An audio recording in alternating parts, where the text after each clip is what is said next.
Have you ever walked into the gym and felt like everyone knew what they were doing except you? Well, you're not alone. So for any of you guys who are new to the channel, my name's Zach. I'm a qualified personal trainer and online fitness coach based out of Gold Coast, Australia. And basically in this video, what I want to do is break down what I would do if I was a beginner starting out in the gym in 2024. And more specifically, I would focus on the do's, on the things that I would do and the things I wouldn't do if I was starting out in my journey right now. So by the end of this video, you should have the confidence to walk into the gym knowing exactly what to do and what not to do. And a quick bonus tip, at the very end of the video, I'm gonna add a free gift for you guys. It's gonna help you to get started on your journey right away. So without further ado, let's get into the video. So one of the first things that I wanted to bust for you guys is this notion of getting too bulky. So when I first started in the gym, one of the most common things that I found people came to me with was worrying that they would turn into Ronnie Coleman as a result of just walking into the gym. Unfortunately, it's not that simple. You're not going to get too bulky by just showing up at the gym and going and lifting a couple of weights. Achieving your dream physique,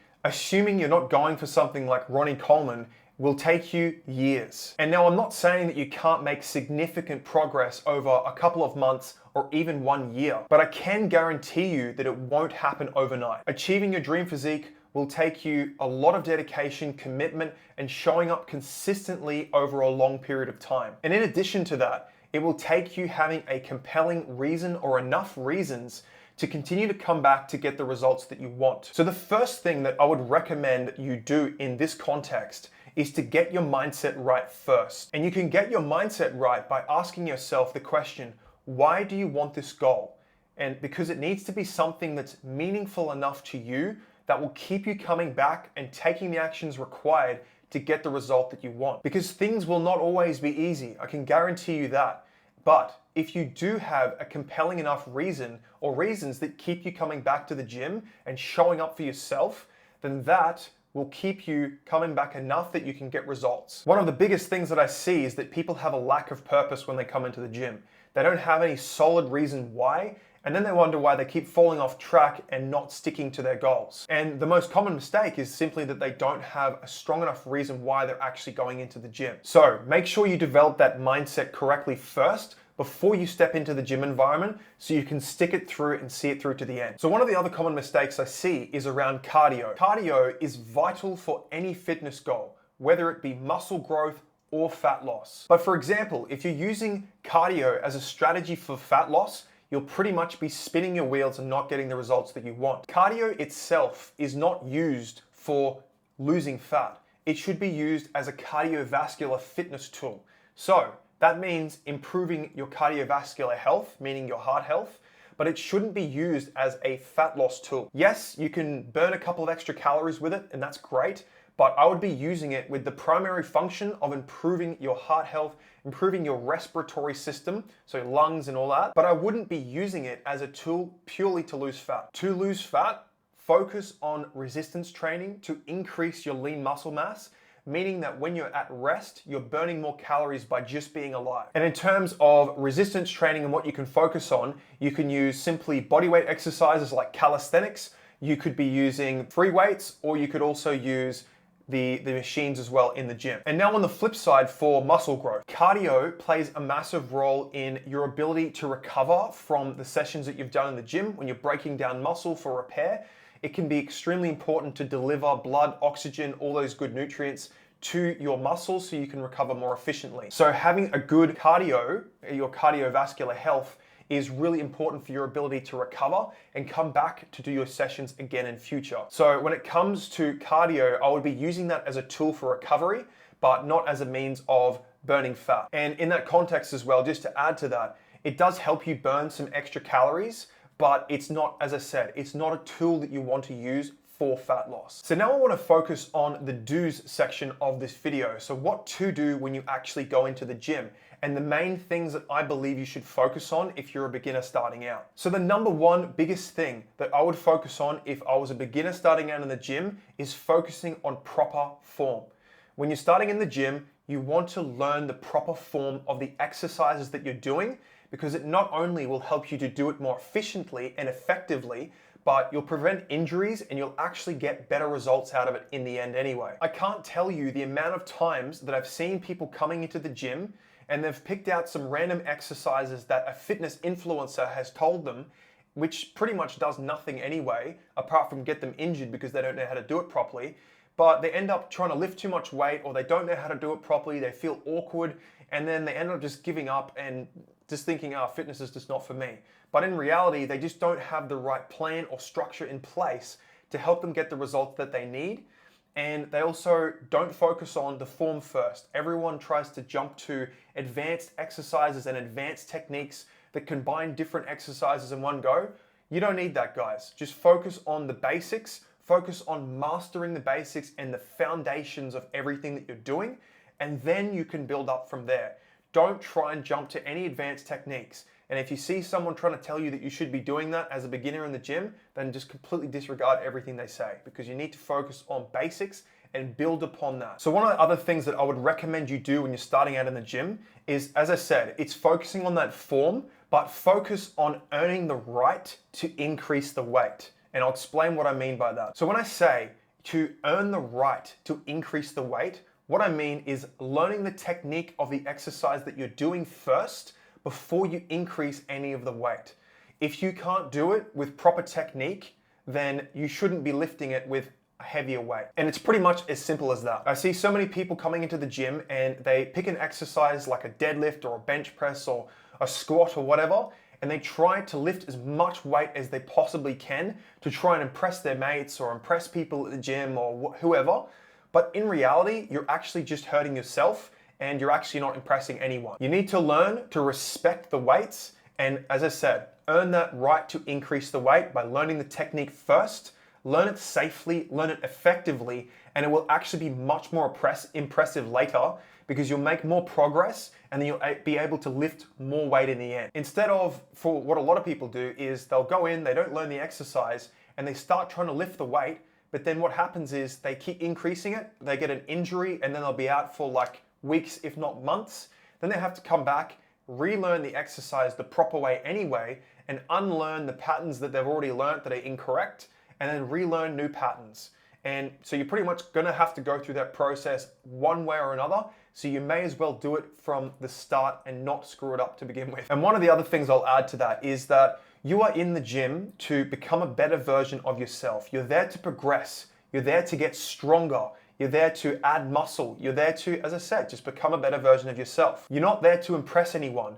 You're there to learn about your body. You're there to learn about the movements and try to improve and progress over time. So the other thing that you want to do, if you go into the gym and you're not sure how to do an exercise, then I would first ask one of the trainers in the gym. Ask someone to just give you a couple of points. Most of the time you'll find that they're happy to help out. I did that myself when I used to work as an in-person PT, where I would go and just, someone would ask me for some tips about something, or I'd offer some tips to someone. And often you'll find that people are just happy to help. The trainers and coaches will be able to come and give you a couple of pointers on that without you having to sign up to a plan or something like that. So obviously that would be beneficial to you as well. I would definitely recommend getting a coach if you can feasibly do that, and invest in one, because they will save you a lot of time and effort. Invest into a coach, whether it be in person or online, depending on what your needs are. But either way, they should be able to help you and give you some pointers, at least point you in the right direction. And on the other side of things, if there's not anyone really available for that at the time, you can also ask someone who looks like they're an experienced lifter. You can see they're lifting the weight with really good form and they're doing it quite fluidly. It seems very, very efficient. So you could also ask someone who seems more like an expert. Don't be intimidated by these people. Often you'll find that they're actually very, very happy to help you. So simply just go and ask, say, hey, look, would you mind to give me a couple of pointers on this one? I'm just trying to figure this out, or I'm new to the gym or something like that. And you'll find that they're often very happy to help. Now, the other thing that you can do as well is you can also just do some research. So you can go onto YouTube. If you've already got a coach that you've hired, then often they'll have videos inside of a coaching app or have some instructions, or you can Google it as well. But make sure that you are actually doing the exercise correctly and you have some knowledge of how to do it first, and try to improve on that over time. Don't just go into it blindly and have no idea what you're doing. Do a little bit of research, back yourself, and then you'll be in a much better position later on down the track. One thing I'll just add with this too is it might not necessarily mean a whole lot to you to learn how to lift the weight correctly right now. However, for someone who's experienced an injury, they will be able to tell you that it is worth its weight in gold to go and learn how to do these things correctly from the beginning, because it will save you a lot of trips to the doctor and rehab clinics and whatever else to overcome or rehabilitate yourself from injuries that you've picked up as a result of not doing it correctly in the gym in the first place. And not to mention that it'll also save your joints and your quality of life later on down the track, which might be something you're not really thinking of right now, but learning to do this now should be actually adding years onto your joints and onto your life and onto your quality of life later on down the track. So make sure you're doing it properly, because it should actually help to improve all of those different qualities instead of retracting or detracting from that. So anyway, learn to do it properly from the beginning, and that will help you out in the long run. So the next thing that I wanted to cover for you guys, for something you should definitely do when you're starting out in the gym, is learn gym etiquette. Now, what do I mean by this in terms of gym etiquette? I cannot stress this point enough, but learn to respect the gym environment and the people within it. There's nothing more disgusting than some sweaty guy who leaves all of his sweat stains all over the seats or the machines for you to clean up when you come to the seat, or for anyone else to deal with for that matter. And the same rule applies to you. So make sure that you're cleaning up after yourself when you're leaving gym equipment or you're using specific gym equipment. Be respectful of other people and learn to clean up after yourself so that someone else doesn't have to do it for you. Everyone is there in the gym environment to improve themselves. We're not there to clean up after other people. So make sure that you clean up the equipment, wipe it down if you've got different sweat stains. Even if you don't have any sweat stains, get in the habit of just cleaning up after yourself, taking your equipment with you. Don't leave napkins and clean up whatever else. Just take it all with you, put things in the bin that are supposed to be there, and help to keep it as a respectful place for everyone to use. So another one that I wanted to cover for you guys is consistency and goals. Set small, achievable goals and stay consistent with it. Consistency will beat intensity every single day of the week. One of the most common things that I see in the gym environment is that people come into the gym with either no goal or they've set too many goals. And don't get me wrong, I've made this mistake myself too. Now, on the first side, if you're someone who doesn't set goals at all, what you're essentially doing is going into the gym with no plan, no structure, and no direction. And that basically means that when you go in there, you're not gonna have any sense of direction. You don't know what you're doing. You just base everything off a feeling, off of what you think you should do that day. And you don't have any clear structure to progress and be able to actually achieve your goal and have some way of measuring that. And what this looks like in a practical sense is you'll often go into the gym and you'll just kind of wander around and have a look at different exercises, maybe machines that become available, and just see what you feel like doing on that day. And this is pretty much a recipe for getting nothing done in the gym. And what this also does is you will essentially just base everything off how you feel. So as I said, you won't have any way of measuring this, meaning that there's no consistent progressions and you'll just base everything, all the different activities you do based on how you feel. So you need to make sure that you are setting goals when it comes to your specific fitness goals that you want to accomplish. And remember this, when it comes to setting goals, if you try to go everywhere, you'll go nowhere. So it's really important that you do have a clear goal, a plan, and a structure in place so that when you go into the gym, you have a direction, you have purpose, you know exactly what you're supposed to be doing, you have something to measure it, and then you'll be achieving your goals much more effectively and efficiently. Now, on the other side of the coin, we want to make sure that you're also not setting too big of a goal. You want to set goals that are achievable, that are measurable, and have some kind of timeline or deadline on them. One of the common mistakes that I see people make in the gym is that they try to set really lofty goals, really big goals. They try to take on way too much stuff. They try to do too many things at once, and they end up going nowhere, or they end up trying to do all this stuff. They feel overwhelmed. They get motivated for a couple of weeks, and then, they get overwhelmed, and then they just fall off track, and then they wait till the next year. They wait till the new year before they set another big lofty goal or multiple goals, and then they fall off track again, and the cycle repeats for months and years. So the key thing is to set a goal that is balanced between not being too big and also not necessarily too small either.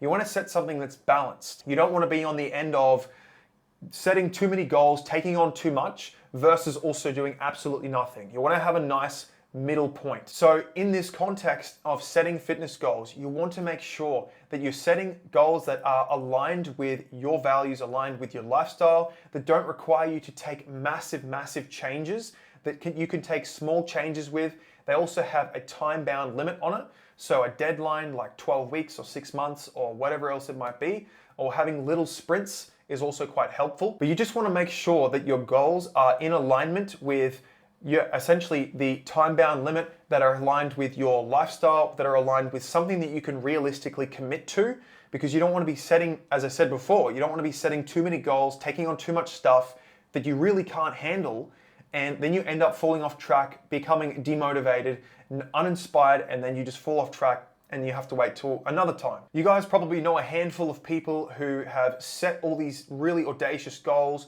or they don't have any direction when they go into the gym, and then they end up falling off track and they don't achieve the results that they want, and then they end up waiting till the next year, until it's another new year, new me. And most of the time, they'll usually be in a worse shape than they were the last year too. So don't be that guy. Make sure you have a clear plan, structure in place, set time-bound goals that are realistic and you can measure them. So for example, that might look like something for 5 kilograms of fat lost over 6 weeks or 12 weeks, or it could be in the sense of muscle growth. You might want to put on 5 kilograms of muscle over a 12-week period.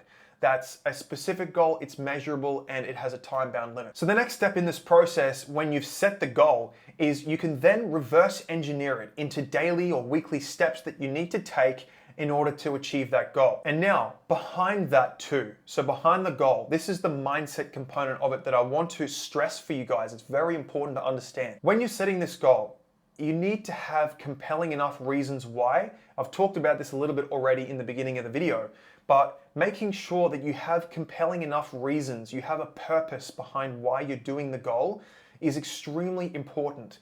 Because if you don't have any purpose and you're just setting an arbitrary goal that means nothing to you, then the likelihood of you achieving that goal is quite low. You need to have purpose behind the goal, and you need to be able to actually, really have that drive so that you can show up when things get challenging, when things get tough, and you can push through. You want to be in fitness for the rest of your life. The goal is to stay in the game. So for you, if you want to actually stay in the game and achieve your goals along the way and all those milestones, it's important that you're setting these goals and you're having compelling enough reasons that keep you motivated and keep you inspired to take action on your goals daily. And one other crucial thing that I wanted to give you guys in terms of consistency towards the goals is that consistency beats intensity every single day of the week. So you might be thinking, what does that actually mean? What does that look like in terms of a practical sense in achieving your goals? Now, what this actually means is on the days when you don't feel like training, when you don't feel like going to the gym, you don't feel like going for a run, you don't feel like doing whatever it is that you need to do to achieve your goal, it means that you do something towards your goal. That could even mean that you do half of your workout. It could mean you only do a part or a portion of your workout. Or when you show up, you just show up to the gym and do a little bit of it, and then you end up doing the whole thing. Whatever it might be, it means that you show up daily and do something towards your goal rather than trying to be 100% perfect. This is extremely important to remember, because what this does is it teaches your brain that you are greater than how you feel. You need to be able to transcend the emotions that you feel and keep disciplined enough to actually take action despite how you feel. Do something towards your goal every single day. Unless you're physically incapacitated or sick, then take some kind of action towards your goal, unless you really cannot do it that day. Now, with that being said, that doesn't necessarily mean that you need to go and train hard every single day. As I just mentioned, it means that you're doing something towards your goal every single day, especially on those days where you don't feel like it. That is the most important ones that count. Now, as I mentioned before, when it comes to the mindset component, you're teaching yourself to transcend how you feel and develop discipline. So you're not relying on feeling motivated to go to the gym. It's based on a goal that has meaning and purpose to you, which means you can transcend how you feel. Because the reality is, you're not always going to feel motivated. You won't. And that's just the reality of it. However, by you showing up consistently and doing something, even if you're not perfect, then that is going to give you more results in the long term than trying to be perfect, but only showing up less than half of the time. And often what you'll probably find is that by you just showing up and even thinking, I'm just gonna do something towards my goal, by the time you actually show up, you'll probably end up doing the rest of it anyway. But even if you don't, that should still count, because at the end of the day, it's about the consistency, not the intensity. So let's move into the don'ts section about how to achieve your goals and some of the things that I would not recommend doing when you move into the gym. So the first rookie mistake that I see people make is skipping warm-ups. Think of your warm-ups like warming up a car engine. You wouldn't just start the car and then just drive full throttle towards wherever it is that you want to go. No, you need to let it warm up a little bit so that you don't blow a head gasket. The same thing goes for your body. Warm-ups essentially prime your body and mind and prepare them for the exercise that's coming. It helps to supply blood flow, oxygen, and nutrients to your muscles and also to your mind to prepare you for the session that's to come. And skipping warm-ups often will lead to injury. Most of the time, if you ask people who have had an injury, it's often because they haven't done a proper warm-up before that, or they've gone way too hard. And let me tell you that an injury is the fastest way to derail your fitness goals. So what I would encourage you to do is just do some light jogging or some walking, and then move into doing some dynamic stretches specifically for the exercises that you're going to be doing and the muscles that you'll be working throughout that exercise or throughout that workout. So not only do warm-ups actually prevent injuries throughout your workout, but they also boost your performance too. As I said, when you're doing the warm-up, you're actually priming your body and mind for the exercises and workout to come. So by actually doing your warm-ups, you will literally improve your performance during your workout session. So the next common mistake that I see people make is they neglect specific muscle groups. So a lot of people who go to the gym tend to only focus on the muscles that they can see in the mirror. For example, like biceps, chest, and abs. But what about the muscles that you don't see? Think your back, your hamstrings, or the glutes. These muscles are equally, if not even more important. And by ignoring muscle groups, you're actually potentially creating imbalances in your body, which can lead to postural dysfunctions and even injuries as well. And not to mention, these muscles that are hidden play a massive role in your overall strength, building a balanced physique, and actually your strength and your stability as well. So it's important to make sure that every workout plan you have incorporates a balance of the muscle groups so you can build a balanced physique and reduce your risk of injuries as well. So this could mean incorporating things like rows, deadlifts, and squats. Because you have to remember, it's not just about looking good, it's about building a balanced physique that actually serves you, is functional, is strong, and actually serves you for the rest of your life too. So one of the other common mistakes that I see is people neglecting proper hydration. Now this might sound super obvious, but you'd be surprised how many people overlook this simple thing. Hydration is crucial, not just for the gym environment, but for your overall health. When you exercise, you lose water through sweat, and that water needs to be replenished. So think of water is the oil that keeps the engine running smoothly. So think of water as the oil that lubricates the engine. It goes throughout your entire body and lubricates all of your joints and keeps everything functioning properly. And without sufficient water intake, you'll wear and grind everything down over time. And not to mention that not getting enough water can lead to dehydration, can lead to actual mental fatigue and fatigue in the gym, and decreases in performance. So how much water should you actually drink? So a good rule of thumb is to drink 1 liter of water for every hour of intense exercise that you do. And in terms of how much you should drink as a baseline, I would take your body weight in kilograms and multiply it by 0.033. So that means if you were 100 kilograms, for easy math, that would mean 3.3 liters of water plus 1 liter of water for every hour of intense exercise. And a key thing to remember is that you don't want to be drinking when you're thirsty, because that means you're already dehydrated. You want to be drinking before you're thirsty, and always keep your water bottle topped up so you can continuously drink throughout the day, throughout your workouts, and just keep your body hydrated. Quite literally, you will notice an improvement in your performance, your mental clarity, and everything else simply by just drinking more water. So one of the other things that I wanted to cover is overexertion or overtraining. Make sure you listen to your body, because pushing too hard can often lead to burnout and also injuries. Don't get me wrong, pushing hard is good and challenging your limits, but knowing where those limits are is more important. We all want to see results fast, but pushing yourself to breaking point is just not the answer. In fact, it's probably the fastest way to get injured. So in terms of some ways that overexertion can actually manifest, can usually come up in excessive soreness or mental fatigue or a general just lack of motivation overall to want to even go to the gym. So it's important to recognize the differences between pushing yourself and challenging yourself and when you're going way too hard. Listen to your body. If it's screaming in pain, not just discomfort, then you're probably pushing too hard. And remember that rest days are just as important, if not more important, than the training you do in the gym. You actually don't build the muscle in the gym, you build the muscle when you're resting. So allow your body to recover and grow stronger. Take it step by step, and remember, Rome wasn't built in a day, and neither is a fit and strong body. So the last one that I wanted to cover for you guys in the don't section is to stop comparing yourself, or don't compare yourself to other people. It's easy to look at someone else and think, well, they're lifting heavier, they look better, they look bigger, they're running faster, they're running longer, whatever else it might be, and then you become discouraged. But you have to remember, they were beginners once too, and comparing your own journey to theirs is just not fair to you. Everyone's fitness journey is completely unique to them. We all have different bodies, different schedules, and different goals. So focus on your own progress,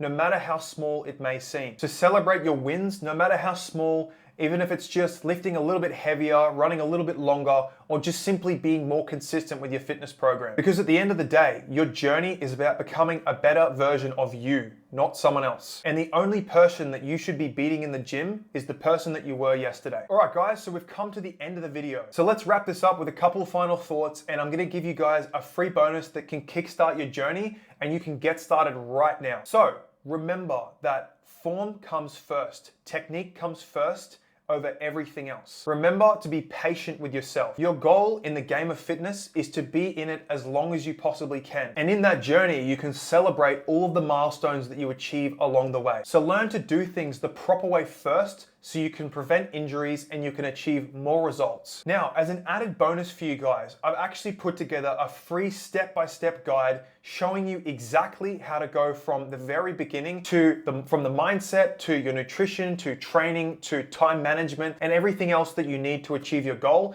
including some actual free fitness plans inside of the guide itself. So if you guys want to check that out, then head to the link in the description and you can download a free copy of that for yourself. I've put as much detail as I possibly can into that, and I'm very proud of that work. So if you want a copy of that, head into the description, give it a little click, and then you can download a free copy for yourself and you can get started today. And the guide itself is designed to show you how to achieve your goals efficiently and effectively. So you can take the guesswork out of it, and it's essentially built up of all the knowledge that I've gained over the years of being in fitness, through trial and error, through all my qualifications, and the things that I've found to be most effective. So use that as your foundational guide that you can then build upon, but keep learning, keep growing, and you'll eventually get to your goal and you'll be the expert at the end of the day too. So if you guys like this video, then make sure you hit the subscribe button, like, and also just leave a comment on your thoughts of this video, anything else that you want me to cover as well. And also if you found this video helpful too. So if any of you guys are interested in working with me one-on-one, then I'll leave a link in the description below where you can go to apply to work with me, and I'll see if I can help you out. But apart from that, I hope you guys enjoy the video, and I'll see you guys in the next one.